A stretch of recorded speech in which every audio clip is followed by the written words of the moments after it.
I want to be a lawyer when I grow up. I want to be a teacher or a doctor. I want to be a lawyer when I grow up. I want to be a doctor when I grow up.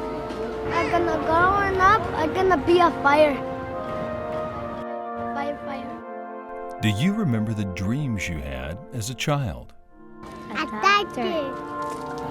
A marine. A police. The people that do science. But what happens when hope begins to die and dreams drift away into darkness? And you just get to a point to where you don't want to live anymore. You just don't care. You hate yourself. You hate everybody. You blame everybody and everything for what's going on in your life. I would rather be dead than to keep on living like I was living. It was just hopeless. Sadly, darkness is where so many people live, where hope has died and life is a punishing existence. At age 13, my life was pretty much, I was filled with anger. My mother was beaten by my stepfather.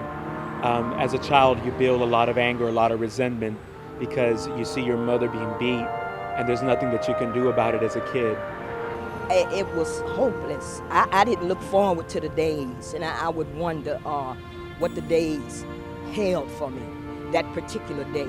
If I was going to eat that day, if I was going to get my drug of choice. I didn't want tomorrow. I wanted that day to end. There came a time, especially my last year out, I didn't do drugs to get high. I tried to die. I lost everything that I had, and to be able, to sleep on the streets, to sleep on concrete, to not even have cardboard to sleep in, that's a hard way to live. I'm a combat veteran. I was in Vietnam. I lived better in Vietnam being shot at than I lived on the streets. I didn't have hope for tomorrow because I didn't want tomorrow to come.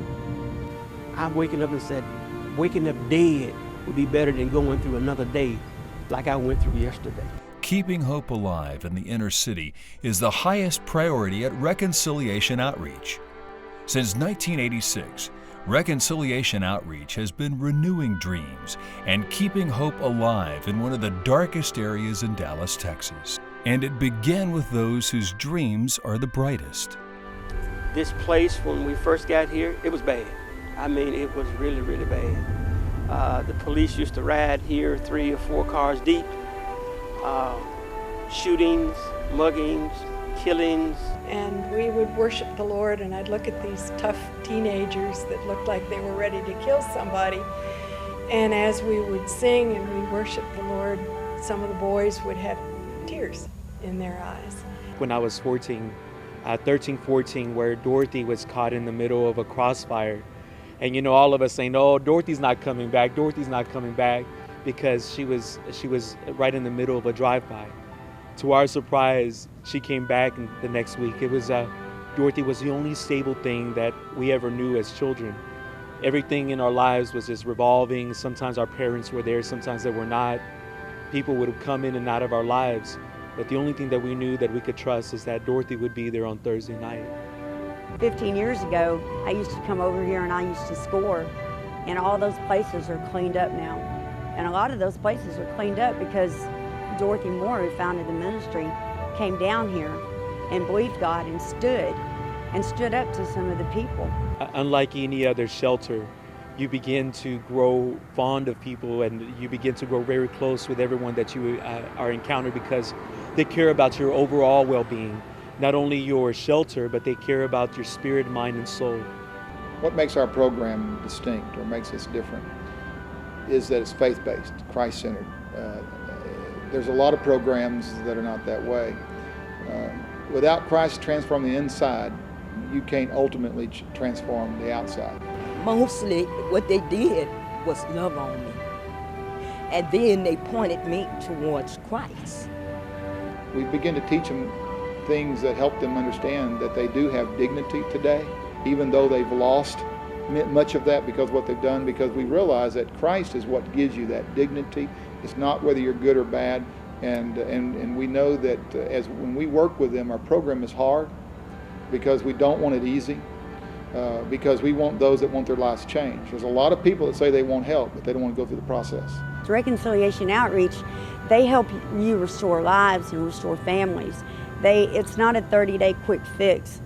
They teach you life skills. They help you get employable again. They help you learn how to file your taxes. You see families change. They offer a place for your children to go to after school. We pick them up. There is no other place like it. We take care of them from when they're little until they're, grown. This is no handout. We're not enabling people to stay dependent on the welfare of others, to continue living in their destructive habits. We actually build into our program a work component in the program that allows them to work in businesses and things that we have here, because I found out that number one, they need to give back. They need to help give toward the cost of what they're doing instead of being just a handout. If they're not willing to work and to be willing to give back, then a lot of times I believe they're not willing to see their lives change. I know that I can do anything now. I plan to go back to school.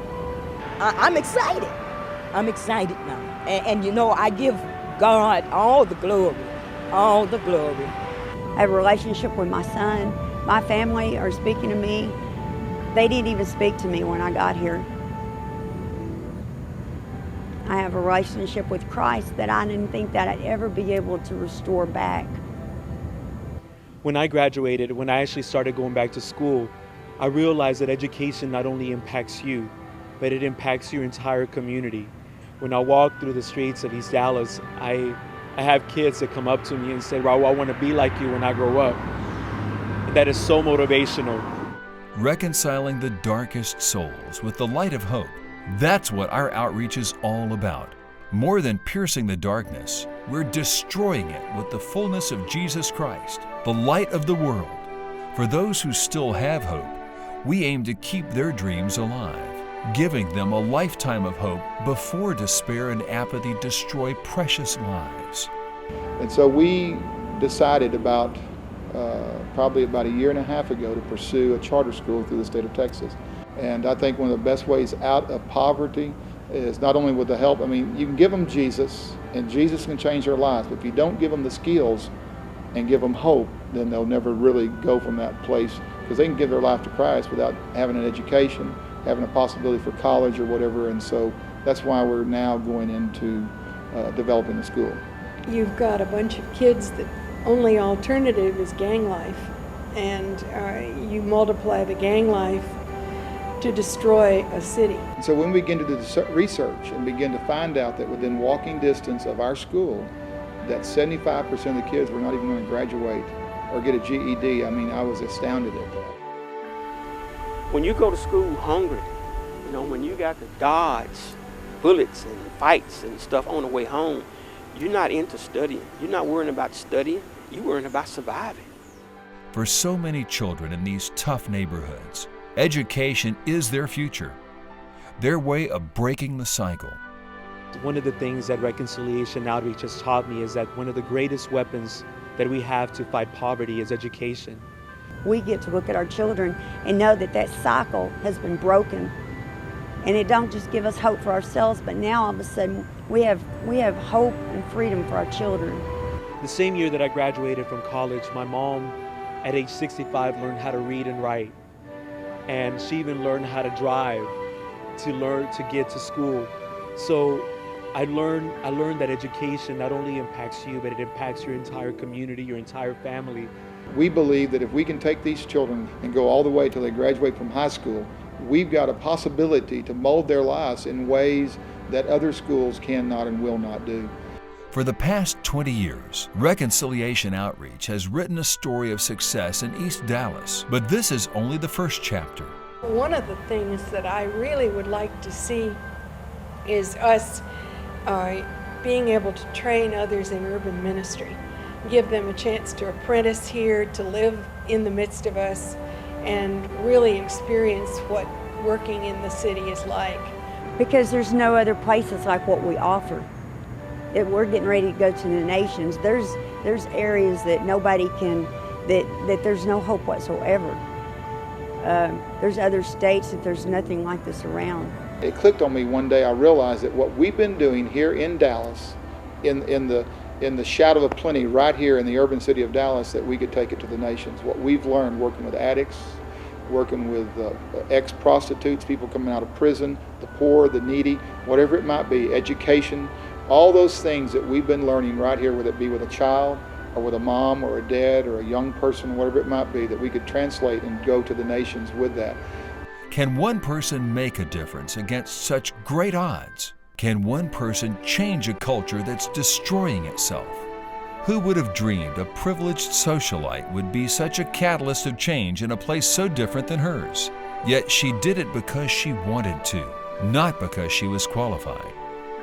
None of us are qualified, but we all have a part to play, don't we? Somebody took the time when I was 13 years old to invest in me. And because of that, I am who I am today. That despite of all the obstacles, they taught me how to have courage in the face of adversity. And so now I'm able to touch people all over the world because somebody took the time to believe in me and my mom and my sister when I was only 13 years old. Reconciliation outreach truly changed lives. And there are miracles happening in this ministry. I'm one, and I see them every day. That's the reason why people should pour into reconciliation outreach, because of people like me that once thought it was hopeless and that I couldn't change until I came to this ministry. But we can't do it without friends like you. Take another look. Somewhere in the roughest neighborhoods of Dallas or any other city, another person is falling. Their hope is dying. Their dreams are fading. They're not making it. You can make a difference in that one person's life. That's all any of us can do. Like Dorothy and Leonard, are you willing? See, we're not about just helping people that are poor, giving them a place to live. We're not just about giving them some food to eat or a pillow to lay their head on. We really believe that if we can change one life, that we literally can change this city. To find a place that'll take you in and they don't want anything in return, that in itself, it changes everything. It changes your whole perspective, your whole focus. You had no hope. There's a glimmer of hope now. It's never too late, that you may not be able to change where you have been, but you can change where you're going with the help of God and organizations such as Reconciliation Outreach. The ones that go through, it makes me feel great to see them every day, to have them, to encourage them, to let them know that it doesn't matter what is going on in their life throughout the day around here or what they're asked to do, that they can do it. When you begin to speak hope back into a life that's been hopeless, and there's someone standing up there saying over and over again that you can change, that in Christ, that Christ can make a difference, it can really, totally transform their lives. Together we can continue to change a life, change a city, change a nation. What part will you play?